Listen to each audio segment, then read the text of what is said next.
নমস্কার, ইটান লাভের একটি নতুন ব্লগে আপনাদের সবাইকে স্বাগত। পোনা মাছের একঘেয়ে ভাজার থেকে একটু অন্যরকম ভাজলে কিন্তু মন্দ হয় না। লঙ্কার গুঁড়ো, হলুদের গুঁড়ো আর একটুখানি ধনের গুঁড়ো আর নুন ভালো করে মাছের গায়ে মাখিয়ে নিতে হবে। আর একটুখানি আদা রসুন বাটা, লেবুর রস দিতে হবে আর একটু সর্ষের তেল দিয়ে ভালো করে মাছটার গায়ে মাখিয়ে নিতে হবে খুব ভালো করে, যাতে কোনো জায়গায় মাছের খালি না থাকে।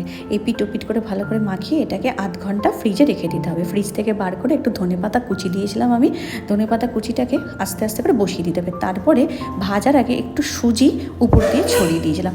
ব্যাস, আর কিছুই না। গ্যাসটাকে সিমে রেখে আস্তে করে এপিট ওপিট করে মাছগুলোকে ভেজে নিতে হবে। আমি পোনা মাছের এরকম রিং পিস নিয়েছিলাম, তবে একটু পাতলা কাটতে ভালো হতো। এটা না একটু মোটা কাটা হয়ে গেছে, তাই জন্য আমার একটু ভাজতেও সময় লেগেছে আর তেলটা একটু কালো হয়ে গেছিলো। আর নামানোর আগে না ওই তেলে একটু কারি পাতা দিয়ে দিতে হবে, গন্ধটা দারুণ লাগে। আর ওই তেলটা দিয়ে ভাত খেতেও কিন্তু খুব ভালো লাগে। এটা ডালের সাথেও ভালো লাগবে, এমনি ওই তেলটা দিয়ে গরম গরম ভাত খেতে